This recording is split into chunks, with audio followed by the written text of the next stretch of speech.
तो सत्राजित नित्य भगवान सूर्य का आराधन करता था, स्मरण करता था, और भगवान सूर्य नारायण के ही कारण उसका तेज इतना बढ़ गया।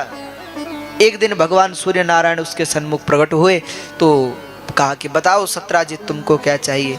तो सत्राजित ने कहा कि महाराज कृपा कर कर आप ही कुछ हमको प्रदान कीजिए।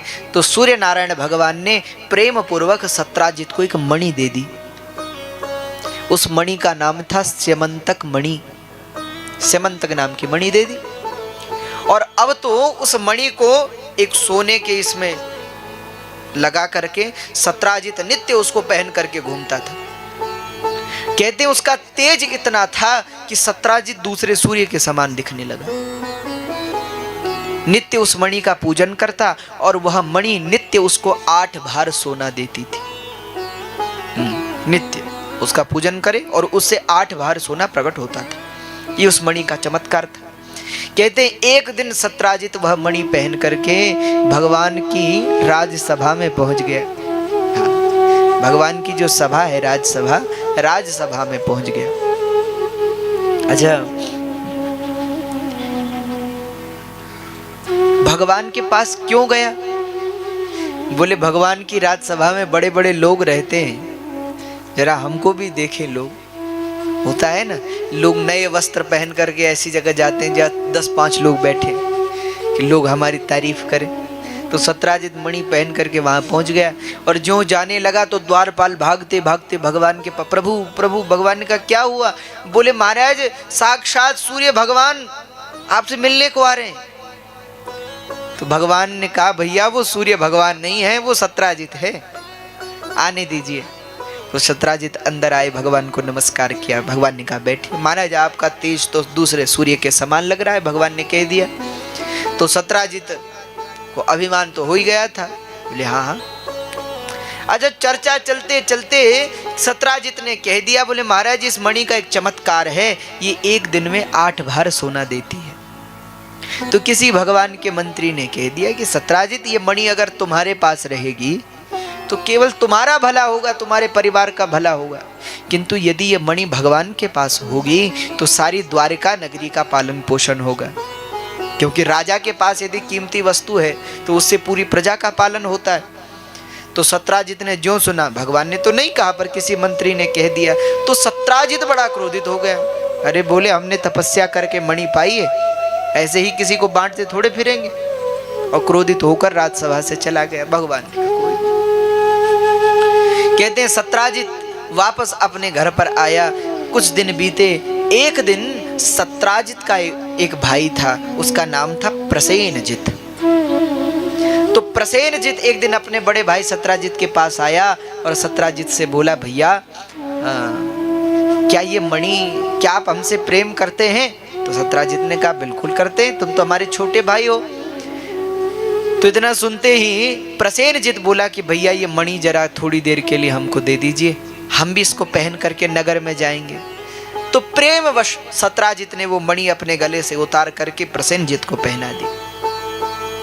अब जैसे प्रसेन ने पहनी तो तमे गदा मणिम कंठे प्रतिमुच्य महाप्रभुम, अपने कंठ में उस मणि को धारण करके सत्राजित का वह भाई प्रसेनजित प्रसेनो हयमारुह्य, वह प्रसेनजित जंगल की ओर चल पड़ा और मृगयाम व्यचरद वने, वन में जाकर के मृगया करने लगा, मृगया खेलने लगा। मृगया यानी शिकार खेलने के लिए चल पड़ा एक घोड़े पर बैठ करके, हयमारुह्य। अब जब जंगल में गया तो लौटा ही नहीं।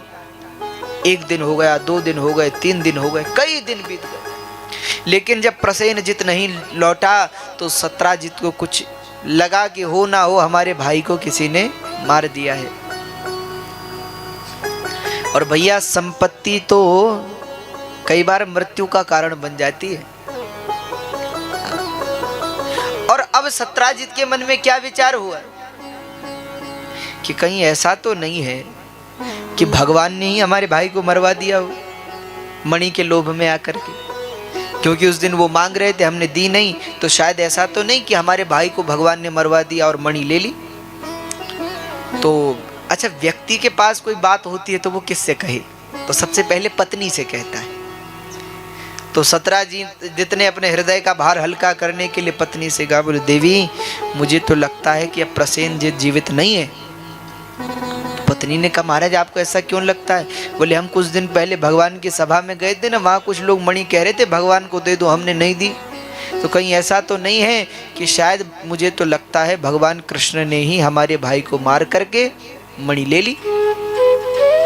पर ये बात तुम किसी से कहना मत, अभी इस बात का पूरा पता नहीं है, अभी किसी से मत कहना। पत्नी ने कहा ठीक है महाराज, किसी से नहीं कहूंगी। अच्छा, माताओं का स्वभाव होता है कि हृदय में कोई बात टिकती नहीं है। हाँ। और एक तो कोई बात बता दीजिए, ऊपर से ये कह दीजिए कि ये किसी को मत बताना।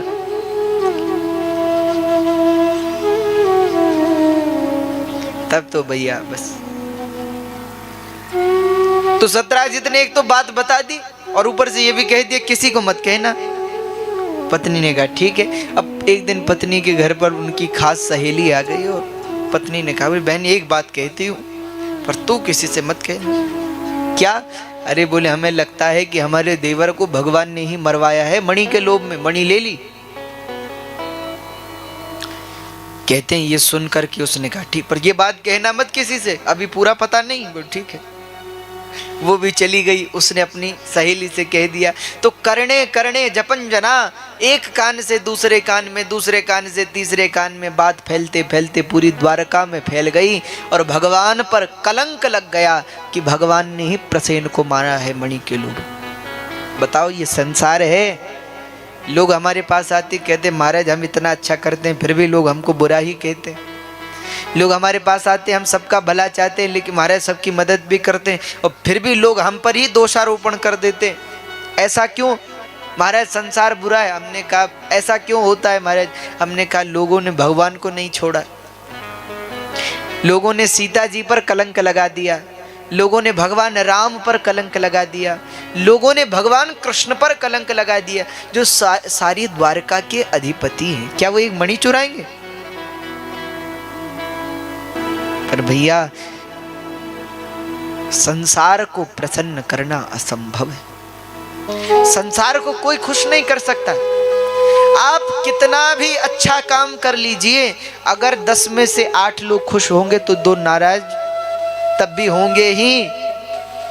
10 में से 10 कभी खुश हो ही नहीं सकते, कभी खुश नहीं हो सकते। भगवान पर कलंक लग गया और भैया संपत्ति तो कई बार मृत्यु का कारण बन जाए।